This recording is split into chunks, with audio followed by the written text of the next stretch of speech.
NFF president, Mr. AMAJU PINNICK, whom was elected back in September 2014, recently visited HipTv, where he spoke on issues from preparations for the forthcoming Olympics in Rio, the past NFF tussle, and more.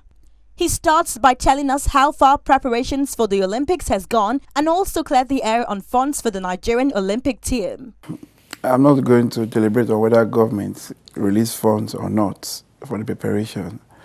What I know is that approval has been given, and what I also know that we are on top of our game in terms of preparation, and we'll keep doing that, because we'll look at other areas that we think that we don't really need funds. We'll look at also talking to maybe our traveling agencies. We talk to various companies. Then maybe whenever funds come, we can get them paid.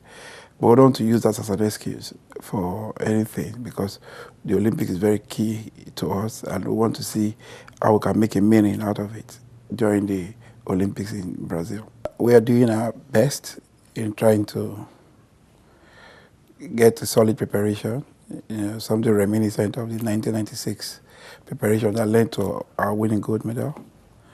Yeah, we have worked very hard, and later in the day today, we have our team flying they're going to the US, where they're going to play Mexico. They're going to play a couple of international friendlies so that we can have, well, we've been having a bit of challenges with some of the players, especially the professional players, the foreign-based players invited. Yeah, because the truth is, these clubs pay their salaries, and this is pre-season. Pre-season is very key, it's very cardinal for any club for the league, because it's during pre-season their players are primed and conditioned, and their medicals, their nutrition, everything is planned. So when a player misses pre-season, it's usually very difficult, if not impossible, for the player to get into the team. And if you look, most of our players, they finish very strong, in conclusion of the various leagues. So, and of course, these clubs, we speak to them. I talk to some of the coaches, some of their managers, and even though they want them to play, but they're also looking at the future of these players. So by and large, we're still looking at getting one or two, then looking inward, because we have so many talented players back home as well.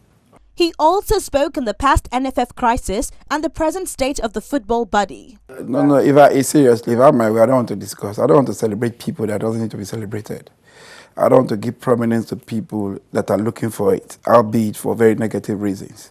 As far as I'm concerned, there's no crisis in Nigerian football. I remain the president of Nigerian football. I have 2 years and 2 months to go in my federation. And because you cannot explain how somebody initially went through the due process. Football laws are different from regular laws. Now, everybody in football, every discerning mind in football knows this. You went through the route and you got to the highest court in FIFA land, called the Court of International Sports.